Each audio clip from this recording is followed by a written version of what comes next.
Salam sugeng rawuh di channel saya, channel Demang Suro. Channel yang menginspirasi dan mengedukasi supaya kita lebih semangat dan giat dalam merawat khususnya burung anis merah. Pagi ini kebetulan saya kedatangan dua anakan atau terotolan anis merah, yaitu asal burung dari Bali. Konten kali ini sengaja saya buat untuk berbagi bagaimana persiapan kita dalam mempersiapkan ketika kita merawat atau mengadopsi burung anakan anis merah. Biasa saya yang pertama perhatikan atau saya siapkan yaitu tempatnya atau wadahnya atau sangkarnya. Kalau untuk sangkar sendiri itu sebenarnya ada berbagai model, yaitu ada bulat, oval, kotak, dan sebagainya. Nah, biasa saya menyiapkan sangkar untuk anakan itu,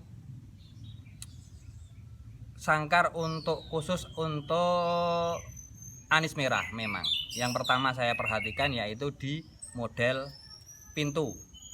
pintunya itu tembus sampai bawah atau sampai tembok. Nah, dengan tujuan nantinya supaya untuk mempermudah kita dalam merawatnya, khususnya untuk melatih dia supaya mandi atau gampang dilatih mandi di dalam karamba. Nah, itu salah satu fungsi dari sangkar yang mempunyai pintu tembus bawah atau biasa sampai tembok atau dasar sangkar. Nah, itu yang pertama saya perhatikan, karena semua burung rawatan saya khususnya anis merah ini semua mandi di dalam karamba. Nah, yang saya perhatikan lagi bentuk atau ukuran. Kalau untuk bentuk model itu bebas, kotak, bulat, oval, monggo. Tapi untuk ukuran saya biasa lebih kecil supaya dia lebih tenang. Kebanyakan yang burung-burung yang saya dapat itu ketika bahan terotolan itu masih rengas atau giras. Nah, seperti itu, nyelonjak-nyelonjak. Nah, untuk tujuannya kita memilih sangkar yang ukurannya itu lebih kecil, bisa diameternya 36 atau 38 itu cukup. Nah, tujuannya yaitu untuk membatasi ruang gerak supaya burung lebih tenang di dalam sangkarnya. Nah, itu yang kedua, tips yang kedua. Terus yang ketiga, itu model pangkringan. Model pangkringan kita upayakan atau kita berikan model yang lurus. Supaya apa? Karena mudah untuk menjangkau makan dan minumannya. Nah, ketika kita kasih pangkringan model gawang atau model yang lainnya, itu kan nanti ada lengkuannya di pojokan. Pas di istilahnya itu pas di tempat pakan dan minumnya itu ada lengkuan. Nah, itu kan mempersulit anakan-anakan ini menjangkau makanan dan minumannya. Nah, terus itu pangkringan. Yang keempat yaitu di model atau tempat wadah pakan dan minumannya, yaitu biasa petani atau pengepulnya itu melatih supaya lebih kelihatan atau lebih jelas makan dan minumannya itu bentuk cepuk atau wadah pakannya itu model terbuka di atasnya, tidak ada tutupnya. Nah, itu dengan tujuan bahwasanya supaya terotolan atau anakan ini lebih mudah mengamati atau melihat pakan dan minumnya.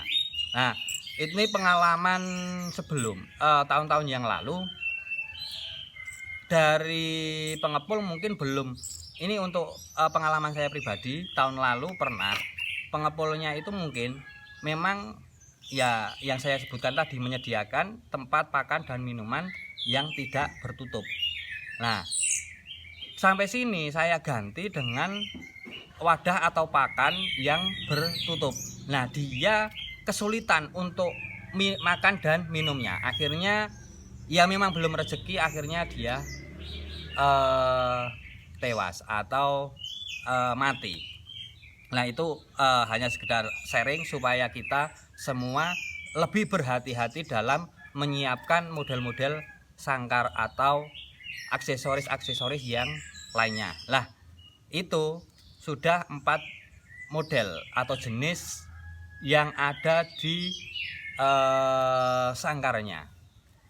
Terus yang tahap yang selanjutnya untuk mengkondisikan burung supaya dia tenang ketika kita terima atau kembali bugar feed, biasa saya langsung kasih dia ekstra fooding, yaitu berupa cacing. Kalau memang dia sudah mau cacing, saya kasih cacing sekenyangnya karena memang membutuhkan tenaga untuk pemulihan karena perjalanan jauh Bali.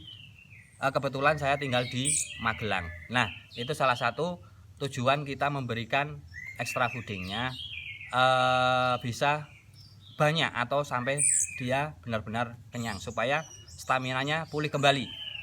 Nah untuk yang selanjutnya yaitu saya semprot dengan spray model kabut supaya dia mendapat relaksasi atau ketenangan dari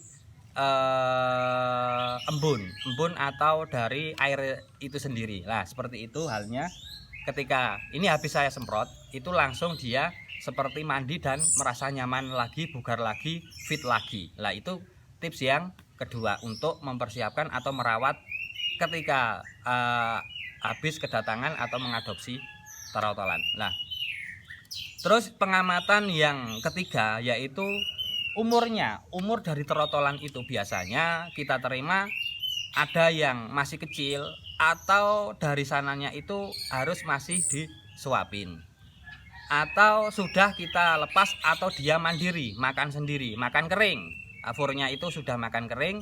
Nah kalau kita menerima trotolan lah itu memang harus setiap saat minimal 3 kali dalam waktu sehari, pagi, siang dan sorenya itu selalu dikontrol perkembangannya. Jika kita menerima atau mengadopsi ternyata burung yang kita adopsi, anakan yang kita adopsi itu masih muda, nah itu perlu ekstra untuk mengontrolnya supaya tetap mendapatkan kesehatan atau kebugaran yang kita harapkan. Nah itu semisal memang masih disuapin ya kita harus bantu untuk suapin dia dari fur basah.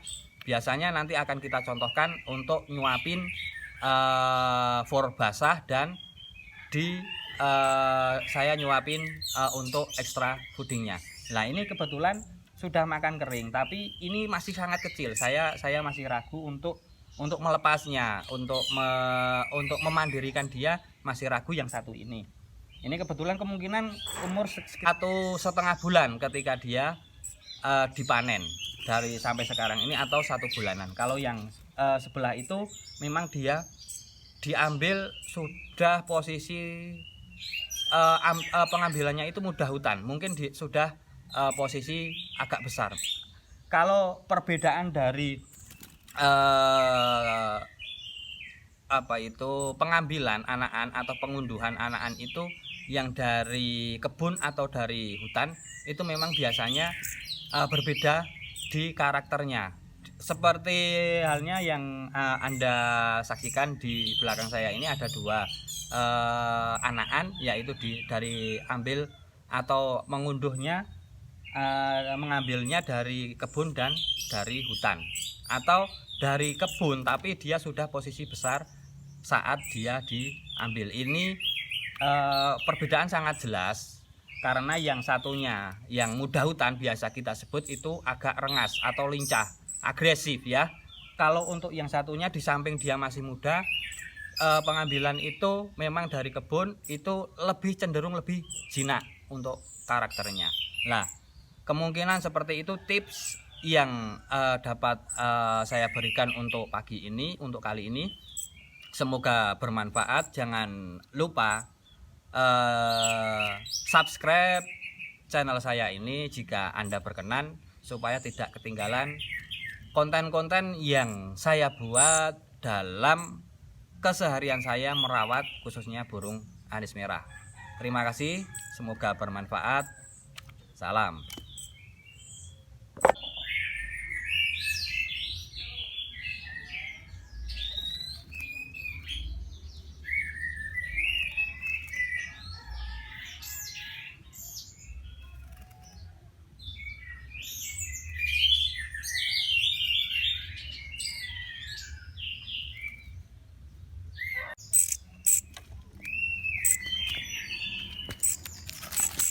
Nah, ini karena saya dapatkan burung anakan yang masih kecil, itu memang kita harus masih membantu untuk mengelolanya supaya dia mendapatkan makanan atau asupan makanan yang cukup.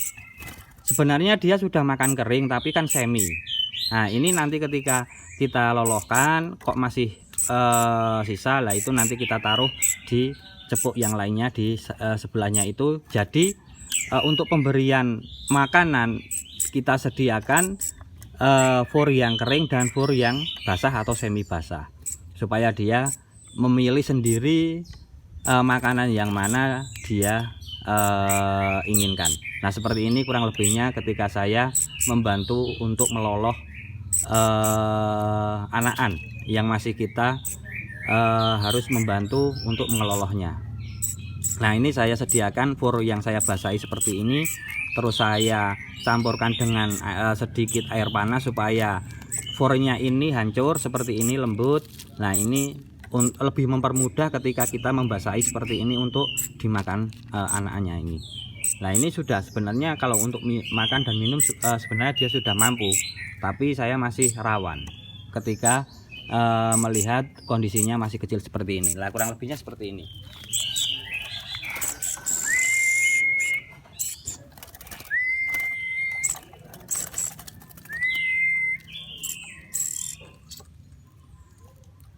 Kita suapin sampai dia memang benar-benar kenyang dan tidak minta suap lagi.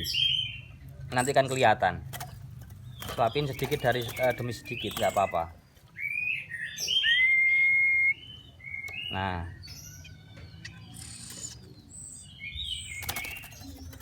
seperti itu kurang lebihnya ketika saya menyuapkan. Nah, tandanya kalau dia sudah berhenti seperti ini atau tidak minta loloh, dia sudah kenyang atau sudah cukup. Nah, ini sisa makanan ini nanti kita kasihkan di sampingnya.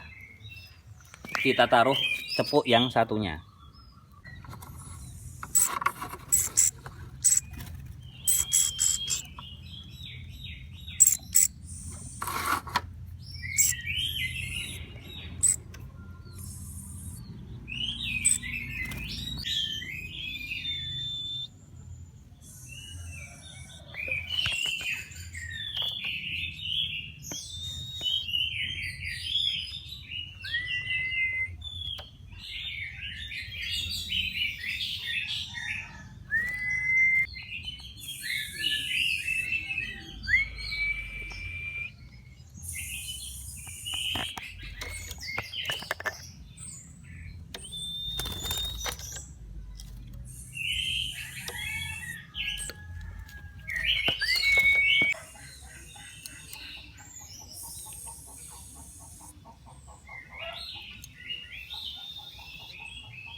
kasih.